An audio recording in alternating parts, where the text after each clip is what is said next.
تلک الکلمۃ من الحق یخطفها الجنی، وہ جو سچی بات ہوتی ہے نا، وہ جنات جو ہوتے ہیں وہ آسمان سے اچک کر کے آتے ہیں، فیقرقرها فی اذن ولیہ، اور اپنے دوست کے کان میں ڈالتے ہیں، ککرکرت الدجاجہ، جیسے مرغی کٹ کٹ کٹ کٹ کرتی ہے تو وہ کٹ کٹ کٹ کٹ کر کے اپنے دوست کے کان میں ڈالتے ہیں، فیخلطون فیہ اکثر من 100 کذبا، اور پھر اس ایک بات میں وہ کاہن جو ہوتے ہیں 100 جھوٹی باتیں ملاتے ہیں۔ اسی لیے اللہ کے نبی نے سختی سے منع کیا ہے، کسی بھی ایسے انسان کے پاس نہ انسان کو جانا چاہیے، نہ اس کی بات کا اعتبار کرنا چاہیے۔ ہمارے یہاں کبھی کبھی سامان چوری ہو جاتا ہے تو ایسے لوگوں کو لوگ پکڑتے ہیں جو پیسہ لے کر کے بتاتے ہیں کون چور ہے۔ بنارس میں ایک جگہ میں نے دیکھا کہ صاحب چوری ہو گئی، تو ایسے ہی ایک آدمی کو لوگوں نے پکڑا تو اس نے کہا کہ انڈا لاؤ، اور انڈے کو وہ کاٹتا ہے اور انڈے کو کاٹنے کے بعد بتا دیتا ہے کہ صاحب کس نے چوری کیا ہے۔ تو یہ جو ٹوٹکے ہیں اور یہ جو طریقے ہیں یہ حرام ہے میرے بھائیوں، یہ ناجائز ہیں، اس طریقے کے چکروں میں مت پڑو۔ کبھی سامان اگر چوری ہو تو ایک جملہ یاد رکھو، انا للہ و انا الیہ راجعون، اللہم اجرنی فی مصیبتی واخلف لی خیرا منہا، یہ دعا پڑھ دیا کرو۔ یہ صرف مصیبت میں پڑھنے کی دعا نہیں، کبھی بھی کوئی سامان چوری ہو جائے، کوئی حادثہ ہو جائے، اس دعا کو پڑھ دو۔ میں نے تجربہ کیا ہے، اگر آپ نے اس دعا کو پڑھا ہے آپ کا قیمتی سے قیمتی کھویا ہوا سامان بھی انشاءاللہ مل جاتا ہے۔ اللہ کے رسول کی حدیث ہے کہ انسان اگر اس کو مصیبت میں پڑتا ہے اللہ اس کا بہترین الٹرنیٹ اور بہترین بدل اس کو عطا فرماتا ہے۔ اس کے بعد شیطان کا ذکر اللہ نے کیا۔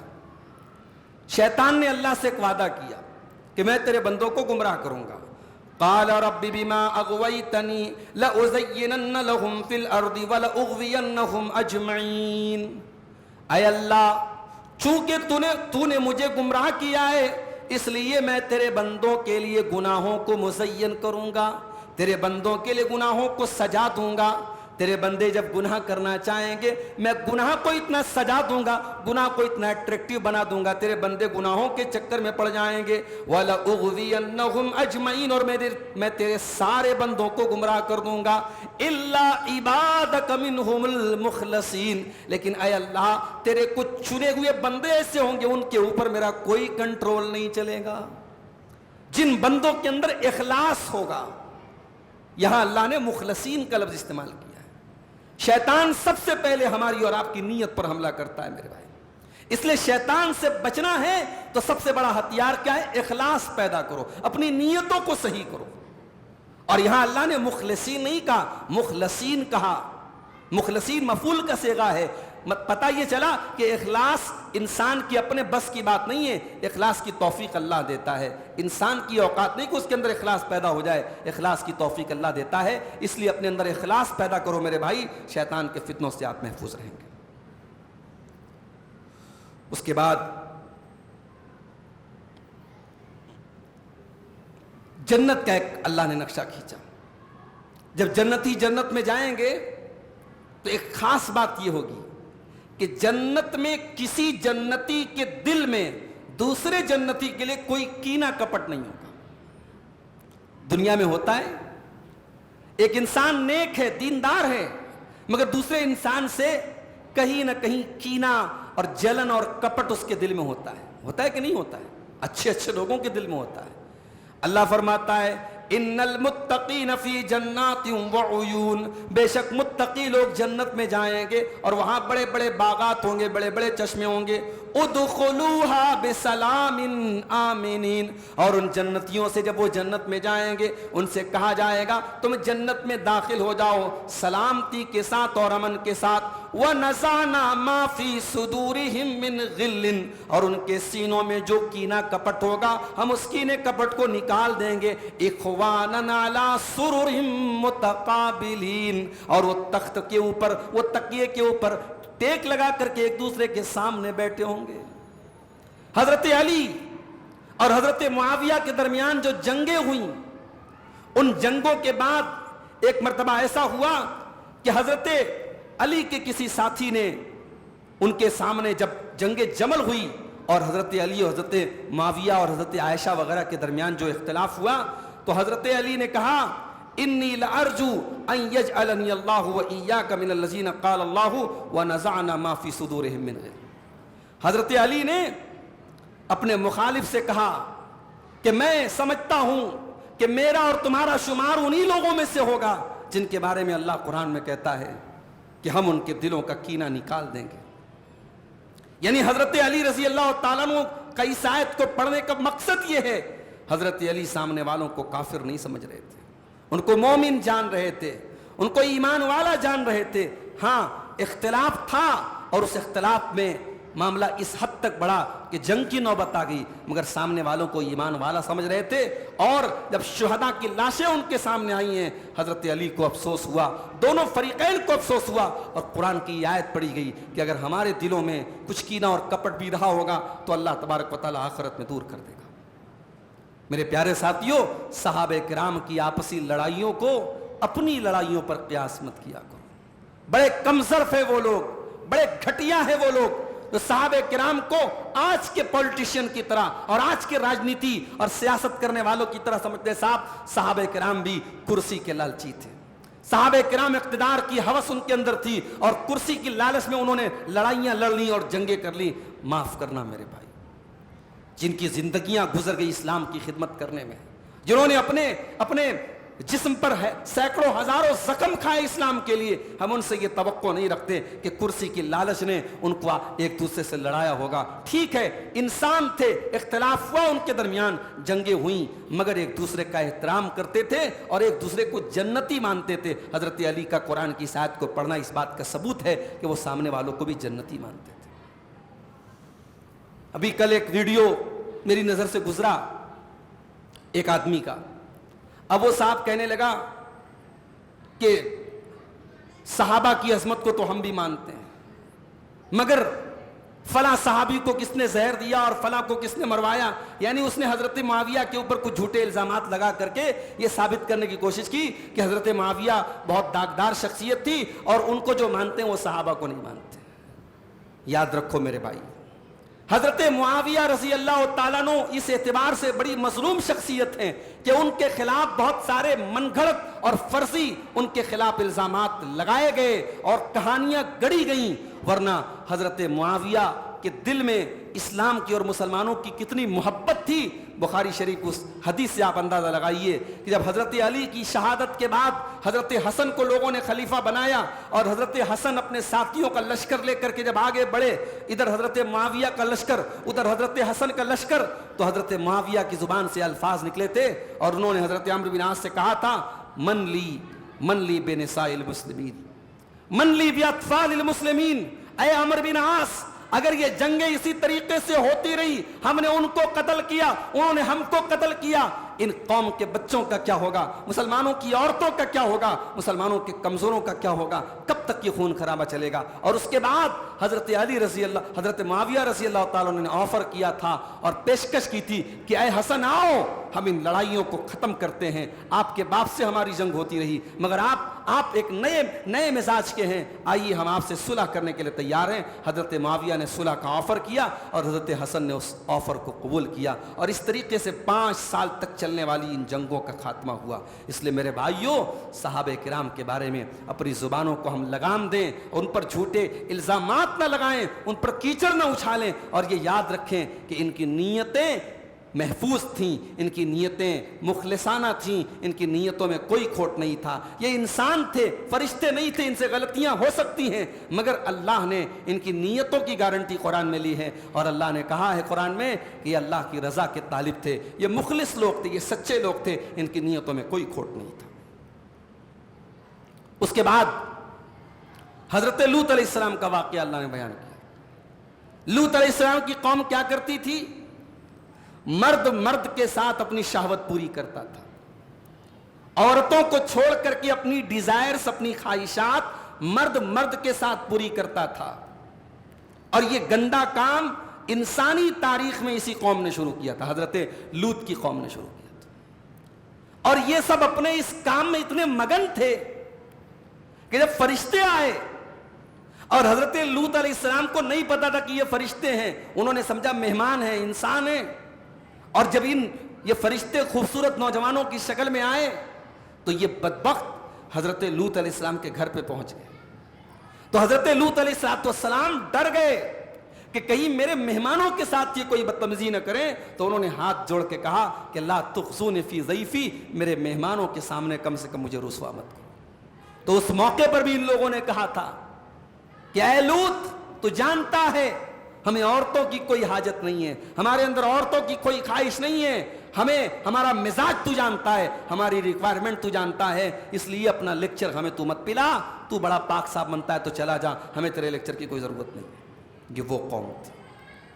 یہاں 14ویں پارے میں اللہ تعالیٰ نے جب لوط علیہ السلام کی قوم کا ذکر کیا تو ایک بڑی عجیب بات اللہ نے کہی. اللہ نے فرمایا لَعَمْرُكَ إِنَّهُمْ لَفِي سَكْرَتِهِمْ يَعْمَهُونَ, اے میرے نبی آپ کی زندگی کی قسم, اے میرے نبی آپ کی زندگی کی قسم کھا کر کے میں کہتا ہوں انہم لفی سکرتہم یعمہون, یہ لوط علیہ السلام کی قوم کے لوگ اپنے گناہ کے نشے میں مست ہو گئے تھے, اپنے گناہ کے نشے میں اندھے ہو گئے تھے.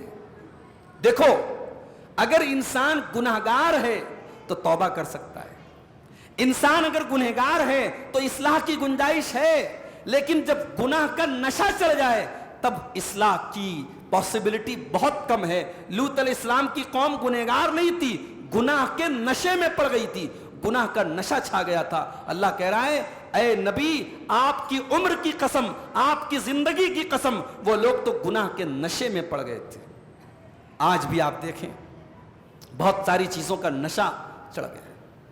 موبائل, آج آپ یقین کریں اچھے دیندار پانچوں ٹائم کے نمازی لوگوں کا بھی موبائل آپ لے کر کے چیک کریں تو ان کے موبائل پر بھی آپ کو قابل اعتراض چیزیں مل جائیں گی, کیونکہ بہت ساری چیزیں سماج میں عام ہو رہی ہیں.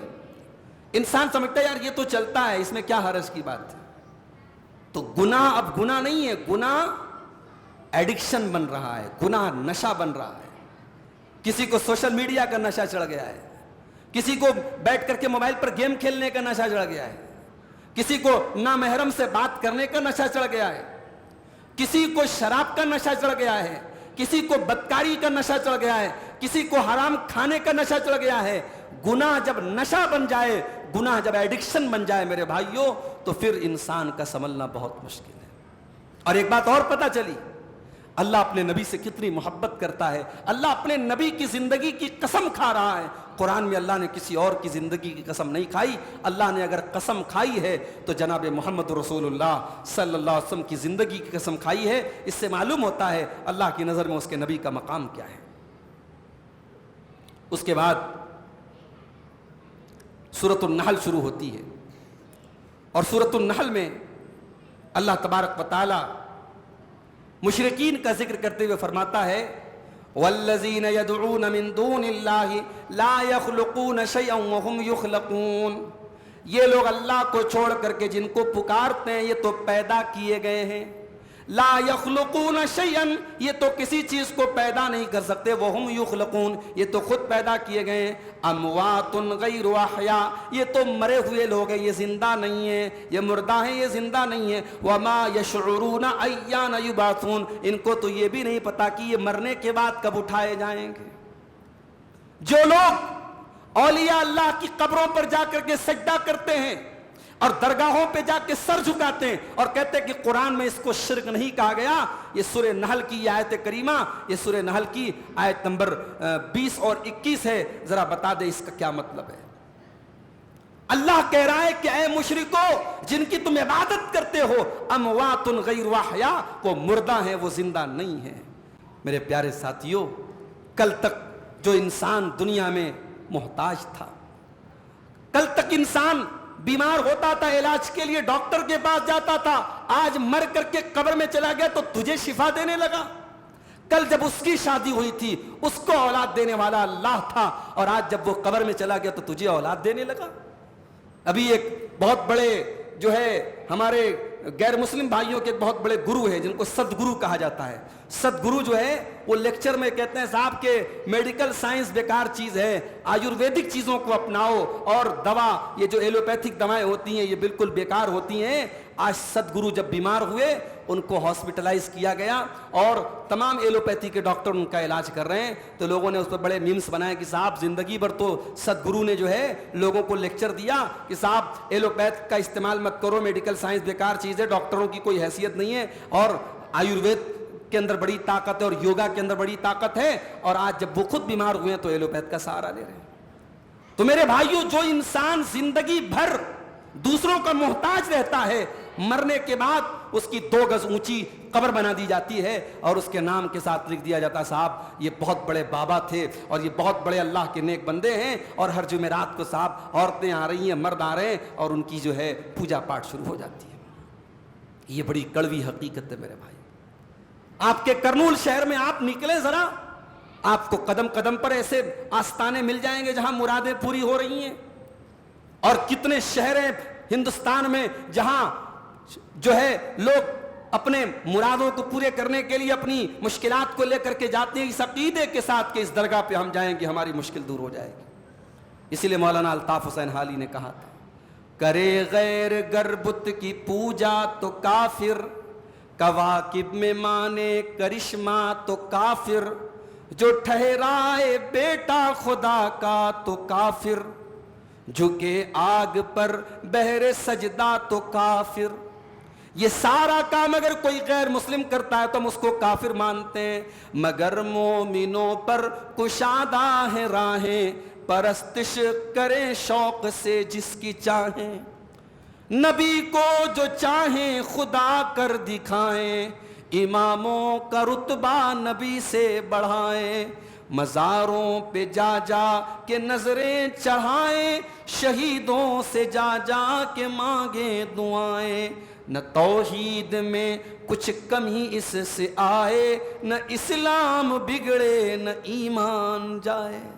جو کام غیر مسلم کرتا ہے اور ہم کہتے ہیں صاحب یہ کافر ہے، یہ مشرک ہے، وہی کام ہم کرتے ہیں۔ اس نے نام رکھا شرنگار، ہم نے نام رکھ دیا عرس۔ اس نے نام رکھا صاحب وہ گنگا جل لے کے آیا ہے اور ہم درگاہوں کے اور قبروں کے پانی کو لے کے آ رہے ہیں۔ اس نے اپنی قبر، اس نے اپنے مورتی کا جو ہے پرساد لا کے دیا اور ہم نے مزاروں کا تبرک لا کے دیا، تو ہمارا کام صحیح اور اس کا کام غلط کیسے؟ یہ ڈبل اسٹینڈرڈ کیسے میرے پیارے ساتھیو؟ قرآن کی یہ آیت قبر پرستی کا رد کرتی ہے، اور میرے نبی کو اندازہ تھا کہ میری امت میں قبر پرستی ہوگی، اسی لیے اپنے آخری ٹائم میں، اپنے انتقال کے ٹائم میں بھی اللہ کے نبی نے اپنی امت کو قبر پرستی سے روکا تھا، اور آپ نے فرمایا تھا کہ لعنت اللہ علی الیہود والنصارى، اللہ کی لعنت ہو یہود و نصارہ کے اوپر، اتخذوا قبور انبیاء مساجد، انہوں نے اپنے نبیوں کی قبروں کو مسجد بنا لیا، انہوں نے اپنے نبیوں کی قبروں کو سجدہ کرنے کی جگہ بنا لیا۔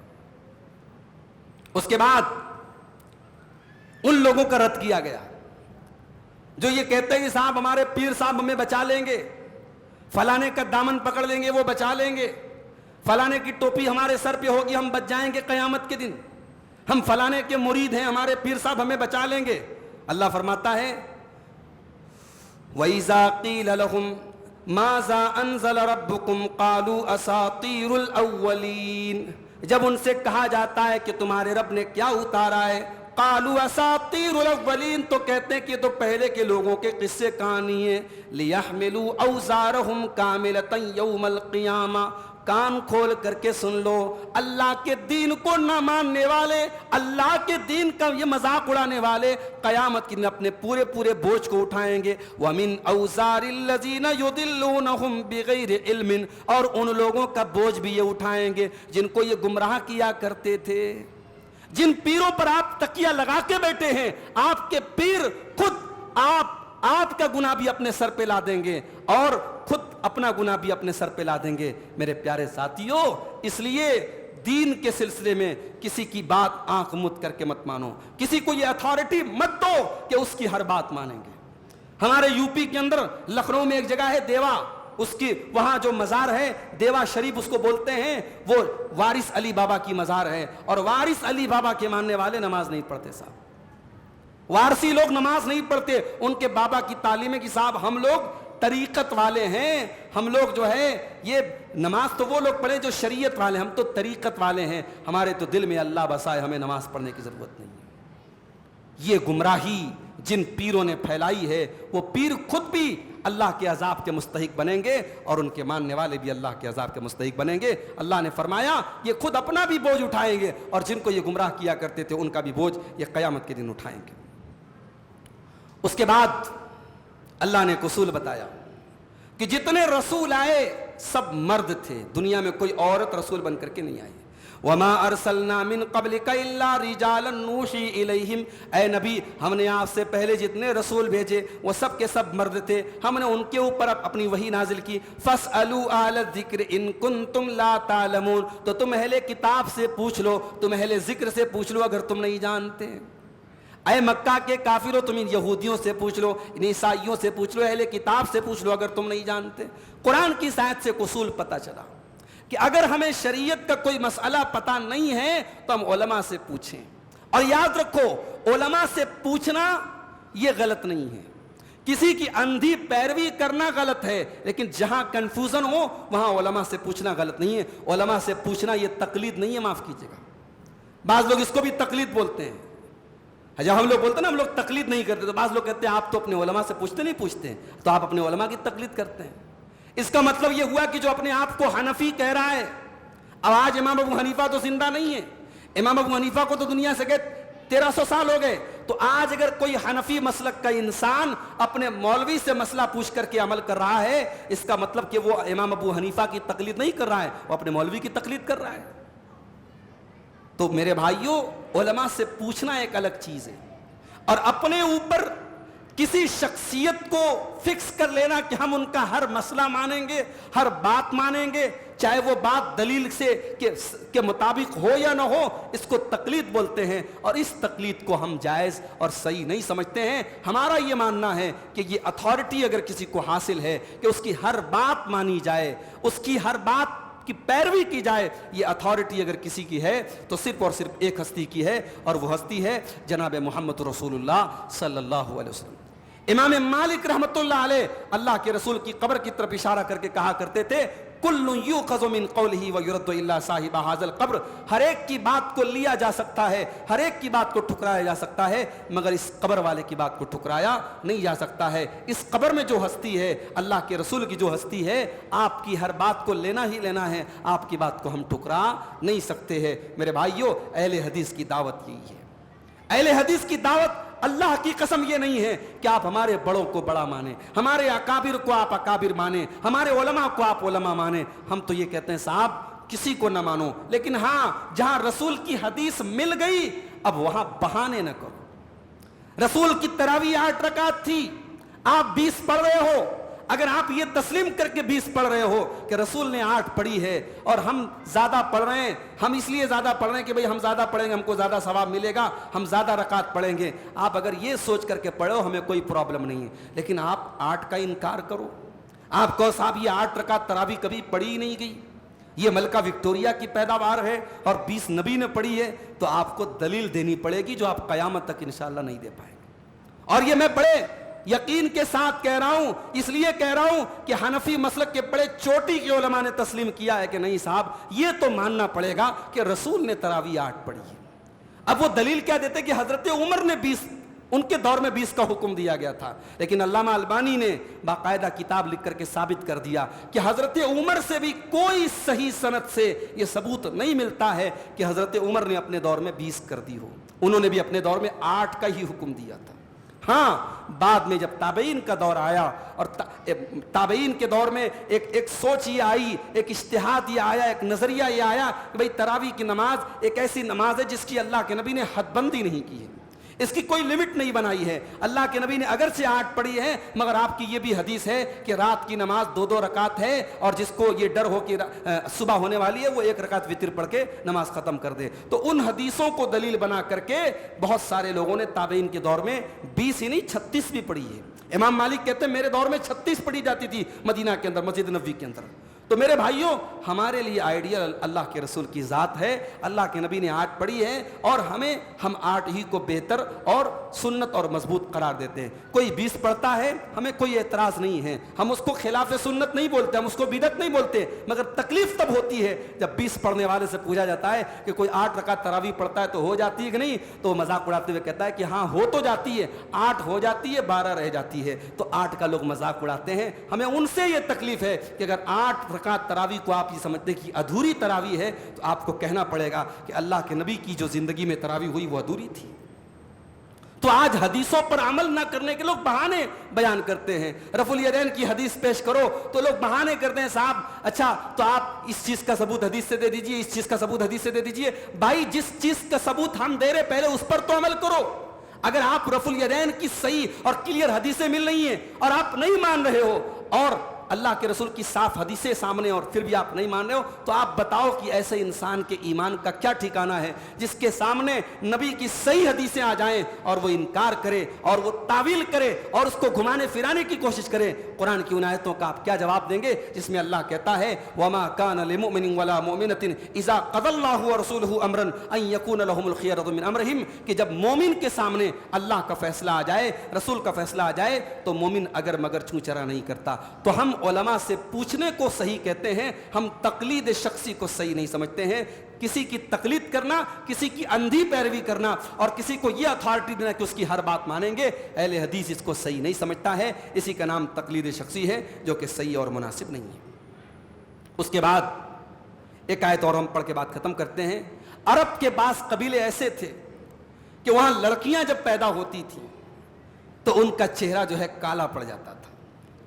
بیٹی جس گھر میں پیدا ہوتی تھی بیٹی کے باپ کا چہرہ کالا پڑ جاتا تھا. اللہ نے فرمایا وَإِذَا بُشِّرَ أَحَدُهُمْ بِالْأُنثَىٰ, جب ان کو بیٹی کی خوشخبری سنائی جاتی تھی, ظَلَّ وَجْهُهُ مُسْوَدًّا وَهُوَ كَظِيمٌ, تو بیٹی کے باپ کا چہرہ کالا پڑ جاتا تھا. يَتَوَارَىٰ مِنَ الْقَوْمِ مِنْ سُوءِ مَا بُشِّرَ بِهِ, اور وہ بیٹی کا باپ اپنا چہرہ اپنی قوم سے چھپایا کرتا تھا. أَيُمْسِكُهُ عَلَىٰ هُونٍ أَمْ يَدُسُّهُ فِي التُّرَابِ, وہ سوچ میں پڑ جاتا تھا کیا کروں, اپنی بیٹی کو اگر پالتا ہوں تو سماج میں ذلت سہنی پڑے گی, اور دوسرا راستہ یہ کہ اپنی بیٹی کو اپنے ہی ہاتھوں زمین میں دفن کر دیتا ہوں. یہ سلوک ہوتا تھا دنیا میں بیٹی کے ساتھ. میری بہنوں, اگر آج آپ کو کوئی پٹی پڑھاتا ہے کہ اسلام آپ پر ظلم کرتا ہے پردے کا حکم دے کر, اسلام آپ پر اتیاچار کرتا ہے مرد کو 4 شادی کی اجازت دے کر, اسلام آپ پر ظلم کرتا ہے مرد کو طلاق کی اجازت دے کر, اسلام آپ پر ظلم کرتا ہے آپ کو جو ہے گھر کی 4 دیواری میں رہنے کا حکم دے کر, تو کبھی ذرا اتہاس اٹھا کے دیکھ لینا, کبھی تاریخ پڑھ کے دیکھ لینا. اسلام تو وہ مذہب ہے جس نے آپ کو جینے کا ادھیکار دیا ہے, جس نے آپ کو رائٹ ٹو لیو, جس نے آپ کو زندگی جینے کا ادھیکار دیا ہے. جس دور میں آپ کے پیدا ہونے پر آپ کا گلا دبا کے گاڑ دیا جاتا تھا قبر میں, اس دور میں میرے نبی نے دنیا والوں کو قرآن کی آیت پڑھ کے سنائی تھی اور کہا تھا کہ اے بیٹیوں کے باپ کان کھول کر کے سن لو, اگر تم نے اپنی بیٹیوں کو مارا وَإِذَا الْمَوْءُودَةُ سُئِلَتْ بِأَيِّ ذَنبٍ قُتِلَتْ, قیامت کے دن اس زندہ درگور کی گئی, اس زندہ قبر میں ڈالی گئی اور ماری گئی بچی سے پوچھا جائے گا تیرے ماں باپ نے تجھ کو کیوں مارا تھا. بلکہ اللہ کے نبی نے تو یہاں تک فرمایا من آل جاریتین, جس کو اللہ تعالیٰ 2 بیٹیاں دیتا ہے, حتیٰ تبلغا, یہاں تک کہ وہ بیٹیاں جوان ہو جاتی ہیں, جا یوم القیامہ, وہ انسان قیامت کے دن اس حال میں آئے گا, انا وہوا کہاتین, آپ نے اپنی دونوں انگلیوں سے اشارہ کر کے فرمایا جیسے یہ دونوں انگلیاں ایک دوسرے کے ساتھ اٹیچ ہیں, ایک دوسرے کے ساتھ ملی ہوئی ہیں. بیٹیوں کی پرورش کرنے والا اور بیٹیوں کو پالنے والا قیامت کے دن اس حال میں آئے گا. اچھا یہ کیوں کہا اللہ کے نبی نے؟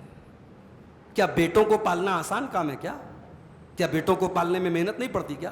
یہ بیٹیوں کی پرورش پر ڈائریکٹ جنت کی خوشخبری کیوں دی گئی؟ میں بتاتا ہوں. بیٹیوں کی پیدائش اور بیٹیوں کی پرورش ماں باپ کے لیے بہت آزمائش ہے, خصوصاً اس دور میں. بیٹیاں ایک تو بچوں کے مقابلے میں, لڑکوں کے مقابلے میں نازک ہوتی ہیں. کبھی آپ غور کیجئے گا, 5 سال کی لڑکی ہے, 5 سال کا لڑکا ہے, دونوں کے شوق بھی الگ الگ ہوتے ہیں. 5 سال کا بچہ جو بندوق سے کھیلے گا, وہ کھلونے والی بندوق لائے گا, اس سے کھیلے گا. بچی نہیں کھیلے گی اس سے. 5 سال کی بچی کی شرارت الگ ہوگی, 5 سال کے بچے کی شرارت الگ ہوگی. اس 5 سال کی بچی کی شرارت میں بھی ایک نزاکت ہوگی. اللہ نے ایسا بنایا ہے لڑکیوں کو. اب پھر یہ لڑکیاں جیسے جیسے بڑی ہوتی ہیں, لڑکے بڑے ہوئے تو ماں باپ کو کیا فکر ہے بھائی, پڑھائی کریں, نوکری کریں, ان کا کیریئر بن جائے.